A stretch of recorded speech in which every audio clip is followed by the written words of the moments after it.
The following program is a sports handicapping show. That's right, we will be discussing sports betting and all kinds of other gambling stuff, including game predictions. As you know, not every bet will win, but we do our best. Feel free to use this information at your own risk, and remember, wager wisely, folks.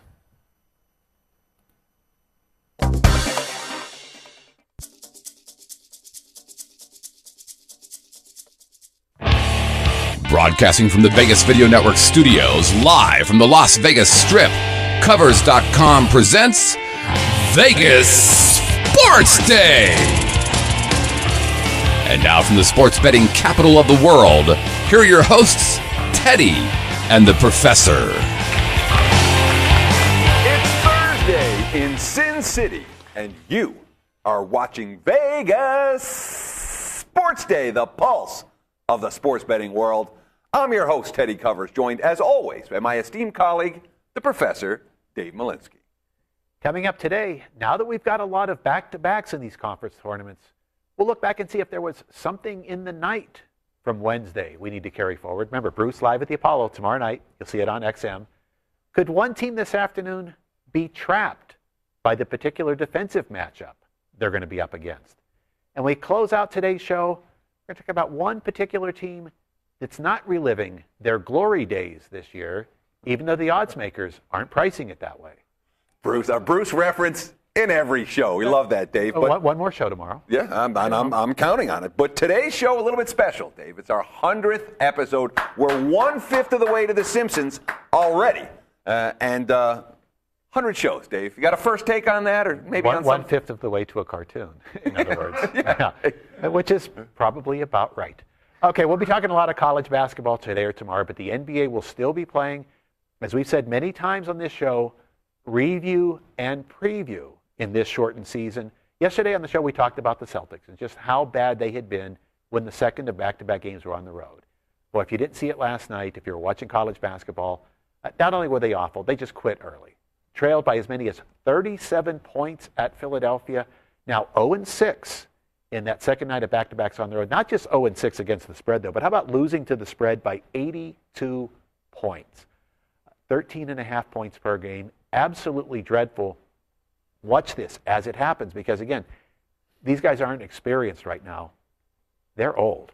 Okay, I was watching a little Boston because I had to. I wanted to see how bad they were going to look.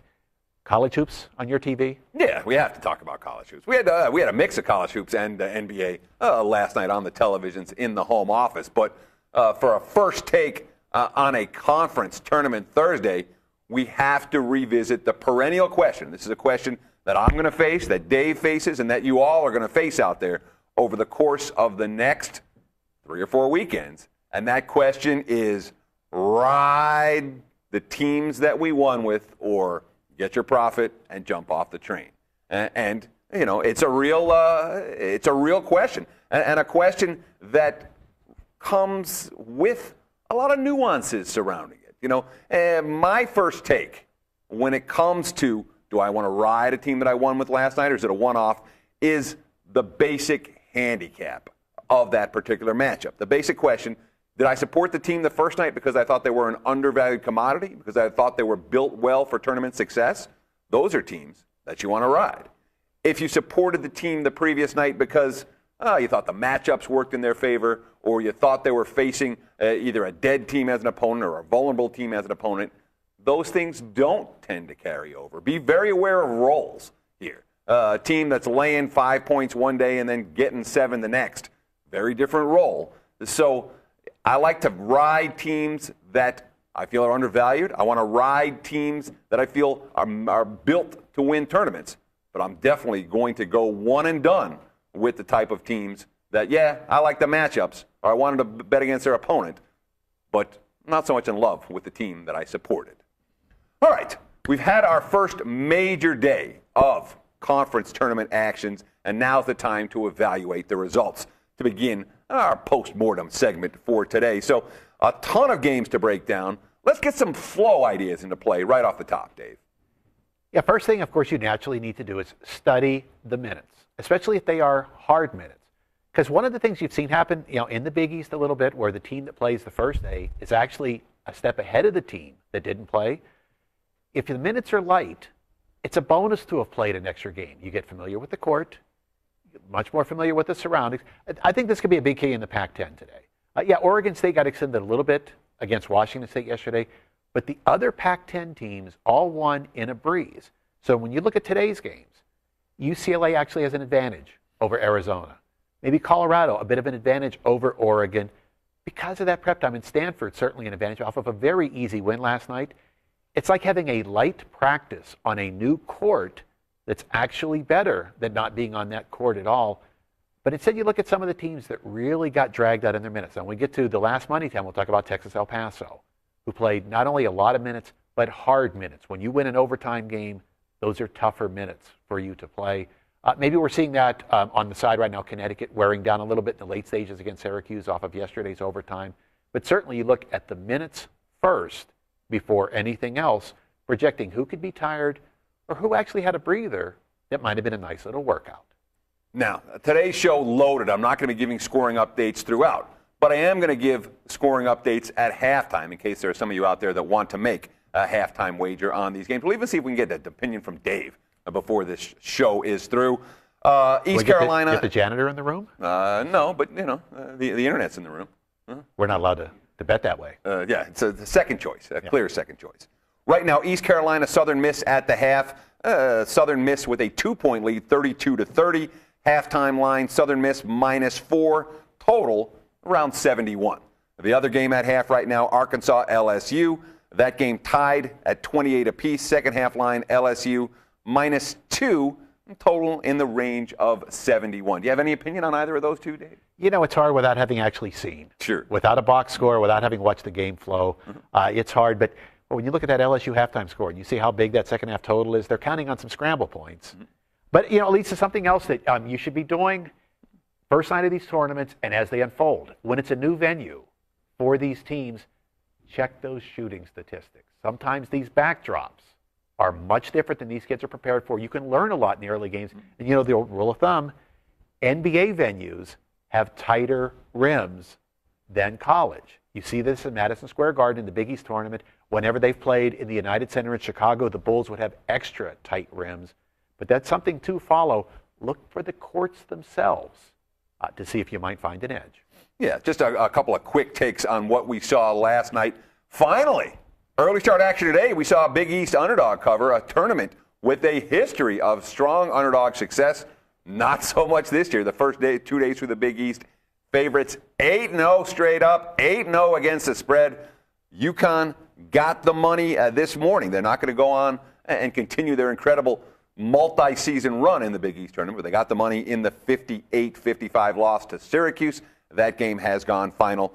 Pac-12 ugliness, maybe that's, you talked about some of the Stanford having a real easy time yesterday. Yeah, Arizona State didn't show up. Neither did Utah. Neither did USC. There was some ugly basketball in the Pac-12 tournament, perhaps a precursor of things to come for the nation's weakest major conference entrant. Of course, the nice thing, though, about the Pac-12, because these teams at the top are so vulnerable, if you're Colorado, if you're Stanford, you're this close to the NCAA tournament. If you were somewhere else, you've got no shot.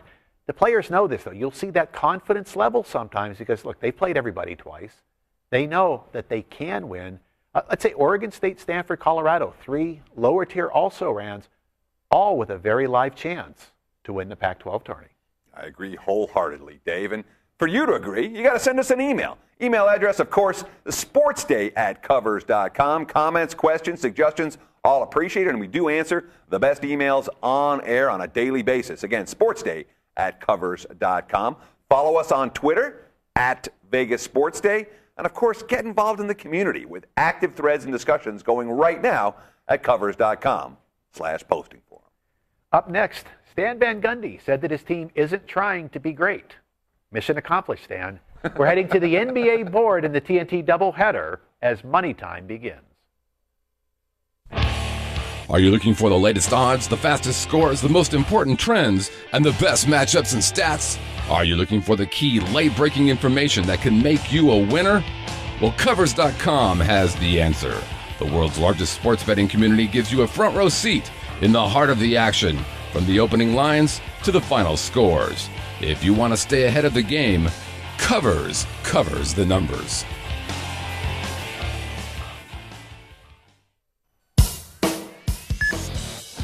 Oh, hello there. My name is Brandon Gooch Hahn, host of Awkward Silence 2.1. And when I'm not living vicariously through Chris Phillips, I'm on VegasVideoNetwork.com.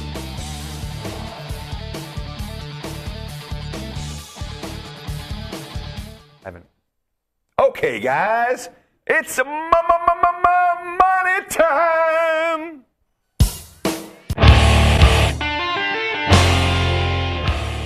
Yes, Dave. 100 times. You've lived through that 100 times. Well, fortunately, only 98 because you did. That's true. I missed 2 shows around Thanksgiving. Gosh, they were fun. The best shows we've done all year. They were. No They were question. sensational. This edition of Money Time is brought to you by Covers.com. Remember, for all the key information you need in every sport, Covers covers the numbers. Let's start tonight in Chicago, where the Bulls, they've taken a little bit of money over the course of the last half hour or so. That's sixes are being bought out. Now we're seeing 6.5 as the prevailing number for Chicago at home this evening against Orlando. Bulls have dominated this series like they've dominated most series when we talk about college NBA, I should say, of late. 4-0 straight up, 3-1 against the spread in head-to-head meetings since January 1st, 2011. And the key stat in those games, they've won the rebounding battle, plus 47 in those 4 meetings. The only previous meeting this season, 97-83. Chicago wins and covers at Orlando in relatively easy fashion. Now, the Magic had an off day yesterday after what may be rock bottom for the Magic. I say maybe because it's always difficult to gauge whether a team has actually hit rock bottom until they start to get better. And we haven't seen that from Orlando. They were up 20 at Charlotte 2 nights ago. Ended up losing the game by 16 to the Bobcats. At the biggest margin of victory all year for Charlotte. They'd been 0-18 straight up versus winning teams coming in. Orlando, maybe there's no way to go but up. Yeah, when you have that happen against Charlotte, that's got to be rock bottom. So you'd like to think, okay, here's a team with pride. Some of these guys have been to NBA Finals before. They're in the playoffs every year. They will bounce back. But does this particular group have it? We've told you several times about coaches we like or don't like in terms of trusting their quotes and their comments. Stan Van Gundy, you can trust him. So what does he have to say right now about the status of his team after that disaster against Charlotte? Not very good. We're not trying to be great. This is who we are. This is what we deserve.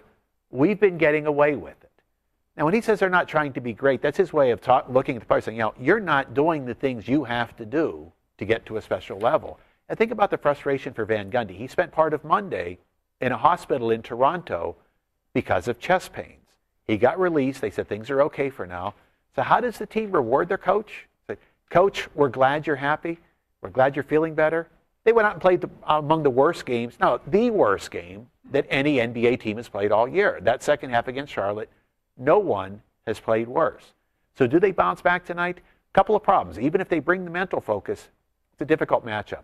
Chicago has the interior defense and the fouls to give to cause problems for Dwight Howard. Chicago also defends the three-point arc real well, only 33% allowed. That's where Orlando has to get points if Howard's contested well. Even if Orlando brings it, it's a tough matchup.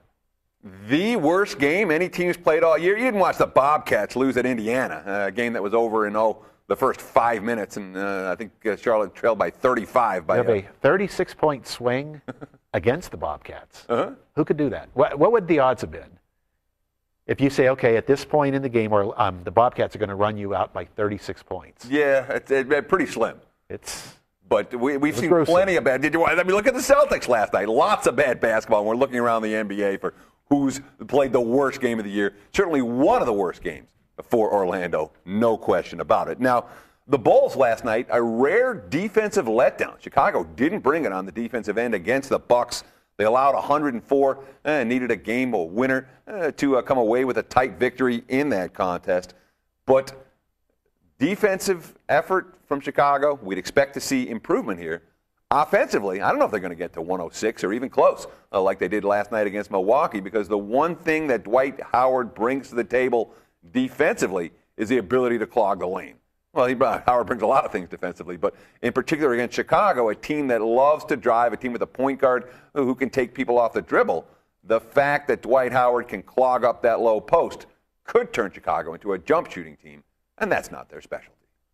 Let's go to the TNT nightcap in Phoenix. The Road Mavericks, a 3.5-point favorite. We're going to be saying the Road Mavericks a lot, probably in the single toughest scheduling setup of the entire NBA season. They just came off of 4-5, 6-8, and now they're about to embark on a 3-3. Also, they're going to play 9 games in 12 days, every one with a court change involved. So why are they still favored? Markets perceiving that the Suns might be a little bit gassed last night. And it's not that they're gassed today. They were gassed last night at the end of that Oklahoma City game. They led by 16 late in the third quarter, ended up losing the game outright.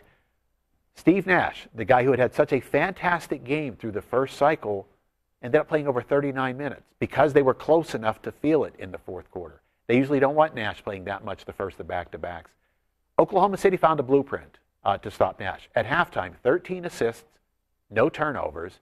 Didn't have a single assist in the second half. They started trapping him every single time, making him give the ball up. Of course, the flip side of that, too, Oklahoma City scored at will late. 3 different players had at least 30 points for the Thunder. That's pretty rare. So tonight, the legs of Nash at his age become a real issue.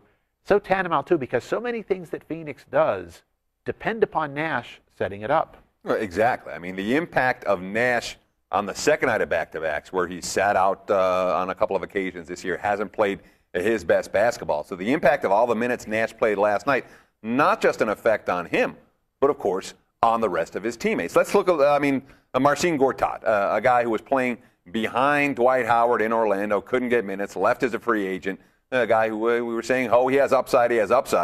Well, that upside has come to fruition over the course of the last couple of weeks. Look at Marcin Gortat in his last 8 ball games. And again, unless you're a fantasy player and a hardcore fantasy player, you might not have even noticed. 20 points a game, 12.6 boards, 6 double-doubles in those 8 ball games. Now, note, 5 of those 8 games came against opponents with winning records. So he's not beating up on patsies. He's been beating up on some pretty good teams. And one of the 2 games where he didn't get the double-double was an easy win against the Washington Wizards, a game where his minutes were cut short because it was all garbage time. But you might think here, all right, let's make a case. Gortat can dominate the low post here against Dallas because the Mavericks may not have Brendan Haywood in the lineup once again this evening, which eliminates their best low post defensive weapon. But is that really who Gortat is? Is he the kind of guy who can come in and dominate a game? Well, maybe not. His offensive numbers, those 20 points a game that we were talking about over the last 8, they've come nearly exclusively from easy looks set up by Steve Nash. When Nash isn't in the game or isn't at his best, Gortat's easy looks go way down. A lot of the rebounds come because the rest of the team, he's not competing with anyone on Phoenix to grab boards. The Suns as a team rank number 24 on my best set of rebounding charts. Coming up next, Thursday afternoon college baskets. It's tournament time as Money Time continues. Let me know when I'm live.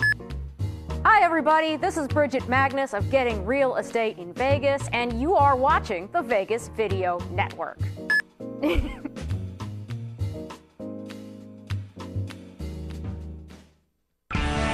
Livestream is your premier place to watch live events on the web, mobile devices, and connected TVs.